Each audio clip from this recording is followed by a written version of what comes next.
Welcome back, players. I'm Jack with 36 Cancel, and this is Coco the Weiss Cat. And it's time to welcome everyone to 2019. At the time of this video's recording, we're still under 24 hours into the new year. So, on my precious day off from work, when I'm still pretty hungover to be honest, what's on my mind is what 2018 looked like for English Weiss. And since that's the case, I thought I'd make a short video as kind of a landmark at the start of the year. I want to briefly talk about the cards that really defined 2018 for the English community. Now, when I say defined, I don't necessarily mean released in 2018 or gained a lot of traction in 2018 alone. A lot of them were newer, but what I really want to highlight are the cards that had the biggest impact in terms of showing up in deck composition and influence on how we built our own decks. When we were designing our decks to take to tournaments, we all had to keep these cards at the front of our minds because they were just so good and so prevalent. There are plenty of cards that came out this year that were good and somewhat game-changing, but they didn't get a huge showing. And before I talk about the cards that really stuck out to me in this video, I want to give some honorable mentions. My first honorable mention is Link Strike Xenon. While she wasn't in every SAO deck, she was a really common go-to early play because she draws, early plays on 4 or more, and can restand. She came out in Ordinal Scale, and she's a very powerful level 3. My second honorable mention is Close Call Silica, also from Ordinal Scale. Though Standby didn't have a huge showing in the tournament scene, it was still a very threatening deck if you were to face it. And Standby, which is of course the climax she combos with, makes for an incredibly unfair board state in a lot of cases. And for my third honorable mention, I'm actually choosing Protagonist as Joker All-Out Attack. This is the level 2 4 or more early play that combos with the Show's Over to draw a card and then search a level 1 character or lower. While it didn't get a huge showing in the top tournament scene, it was still an extremely popular card on the local level and for very good reason. Alright, now on to the main event. These are in no particular order, and as I said, may not even have come out in 2018. These are the cards that to me just exemplified what we called English Weiss this year, both on the high tournament level and even in the locals meta. Let's kick off the list with something that almost no one will argue with, My Fate to Bear Aaron. On this channel, we've talked about this card before in our Titan Rondo, which you can find in the description. But My Fate to Bear Aaron is currently one of the best level 1s in English, and he's had massive impact on how people build their decks. He gets plus 500 for each other Mikasa, Aaron, or Armin when he attacks. And with the Climax combo Yell of Rage, if he reverses his opponent, you can salvage Maneuver Gear, and he gets the following ability until the end of your opponent's next turn. When this card is frontal attacked, you may return it to your hand. Without a doubt, this is one of the best things to happen on any reverse combo. Not only do you get to plus a card, but Maneuver Gear is already pretty busted, and Aaron gets it for you for free. And then, you get to plus again by making absolutely sure that he'll get a second attack, one way or the other, while also denying your opponent any important reverse combo they might have.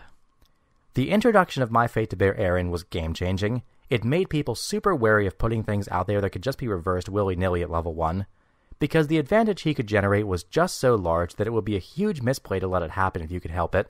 Without a doubt, Aaron really upped the popularity of level 1 reversers, stock bombs, and even memory kicks. And he changed the way people look at hitting level 1 first and playing their fields out. You can't have 2018 Weiss without Aaron, so he's an obvious starter for this video. Alright, moving on, my second card on this list is Zeken Yuki. Now Zeken Yuki didn't come out in 2018, but she was reprinted in the year when Re-Edit came out. But that's not really the point. The point is that if you saw SAO in 2018, you were extremely likely to see Zeken Yuki. She's a different kind of level 1. When she's placed on the stage, she gets plus 500 power until the end of turn for each other character, and then, with Mother's Rosario, you can pay 1 and pitch a card when she attacks. If you do, search your deck for up to 2 avatar or net characters and put them into your hand. Zeken is a rare combo that gets her value on attack. If your opponent plays this card and has the Climax, there's virtually nothing you can do to stop them from searching.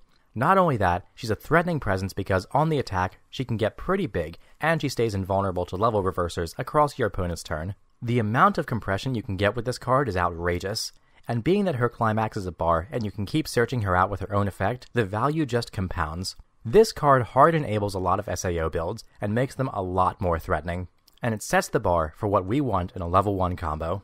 And speaking of SAO, the next card on my list is Last Shot Xenon. Again, this card wasn't originally printed in 2018, but in the same set as Yuki, Re-Edit again, she was reprinted in the year. And for good reason. Last Shot Xenon has been setting the bar for what makes a good finisher for a long time, and she's been the go-to for most SAO builds for their endgame. When she comes in, she heals.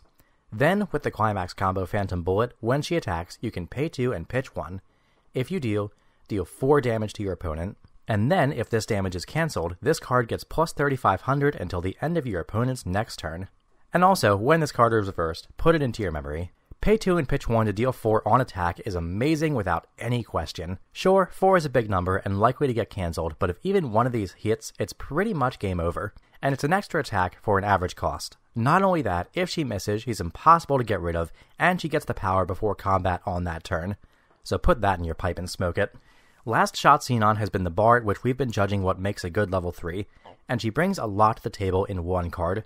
Healing, big damage, and big power. She's a trendsetter and an icon of level 3 power. And it says a lot that across SAO's many sets, in 2018, she is still the most popular finisher.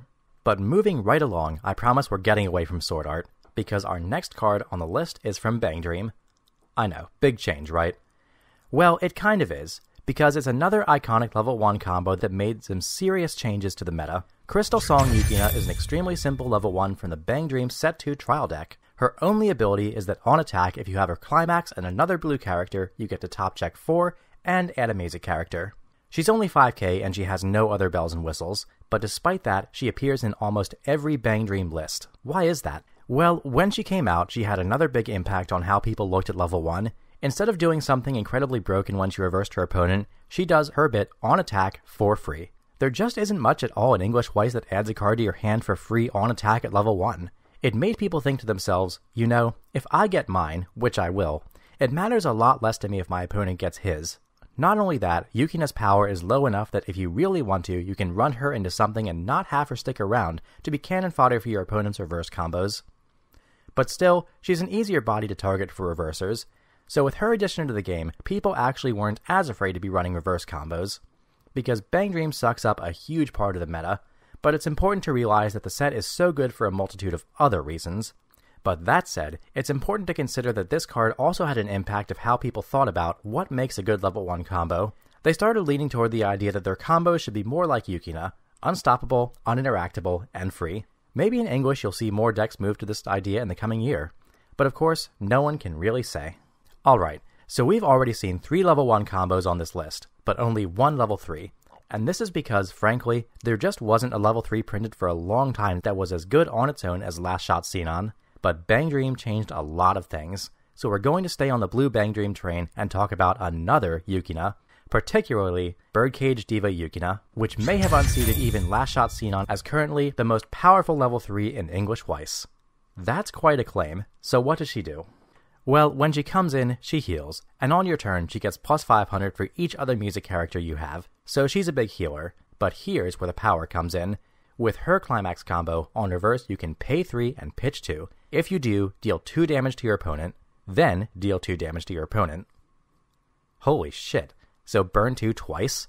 So this card heals like Last Shot, gets power like Last Shot, but instead of a bulk burn 4, burns 2 twice. That means that on the mat, you're going to do a lot more damage with this card, since your opponent needs to cancel a lot more to live through this. Now granted, it's expensive, but for damn good reason. You can also pay it after attacking, which means the cost can be a bit easier on you. The raw truth of this card is that your opponent would need to have like 16 climaxes in their deck to survive an onslaught from these attacks.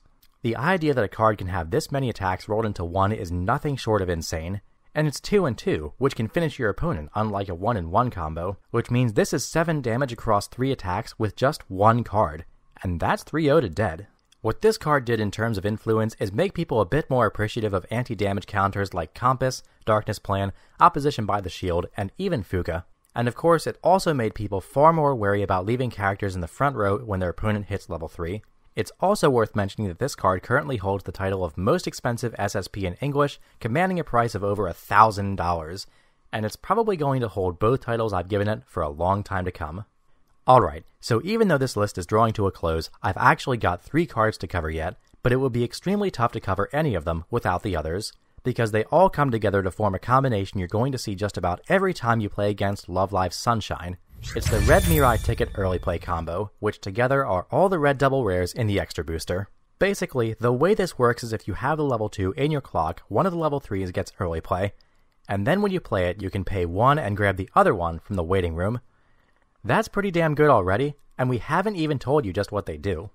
The level 2 Mirai Ticket Riko is already an amazing card. She's a level assist that can be rested to pitch a card and reveal the top card of your deck. Then you choose a character in your waiting room with level equal to or less than the revealed card's level and put it into your hand. So she's a reusable salvage filter. Without anything else, this is probably the best level 2 in English right now. So running it as a 4 of certainly doesn't hurt. Because keep in mind, you need one of these in your clock for the early play combo to work. And this is the card that gets the early play condition. Mirai Ticket Chica gets -1 level if Riko is in your clock. Then if you pay 1 when you play her, you can put Mirai Ticket U on the stage with her from your waiting room. And U is no joke. First, she gives all your other cards called Mirai Ticket Chica plus 2k. Then when she attacks, you mill the top card and deal X damage where X is level. This combo is extremely powerful for a number of reasons.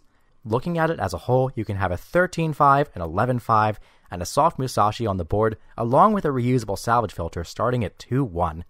And that's a disgusting board state. This radically changed the field in terms of what players needed to be ready to deal with when their opponent hit level 2. Even anti-changing the U isn't very good because the Musashi happens on attack and your opponent didn't pay very much for it anyway. And they work together disgustingly well. The Riko can set up your early play combo by salvaging targets and other searches, and when she top checks, you'll also see what you'll trigger with the U if you attack with her first. And Chica is just a supermassive 2-soul body that no matter how you deal with her, it's probably going to set you behind. And worse yet, since Sunshine is a pretty consistent deck, it's extremely possible that you could be facing 2 of these early plays at once. So 2 U's in the front and 1 Chica, which would now be a staggering 15-5 at level 2. This combo forever changed the dynamic of early plays in my humble opinion. They're extremely difficult to deal with, and they all enable each other pretty hard. And they're not a small part of why Love Live Sunshine was one of the most dominant sets in 2018, and will probably continue to be in the coming year. Wow. It's been quite a year for English Weiss. Compared to when I started, the power dynamic has changed a lot, and I typically don't like making list videos or top 10s or what have you, but I really wanted to talk about how these cards were so important to 2018. All of the cards we talked about in this short discussion are super interesting and awesome to play with. I can only hope that 2019 brings us cards that are just as fun and continues to challenge us to think about the game in new, creative ways. Again, Happy New Year, players! I hope 2019 brings you everything that you wanted to, on top of good fortune, good health, and lots of SPs. And as always, thanks for watching. Peace.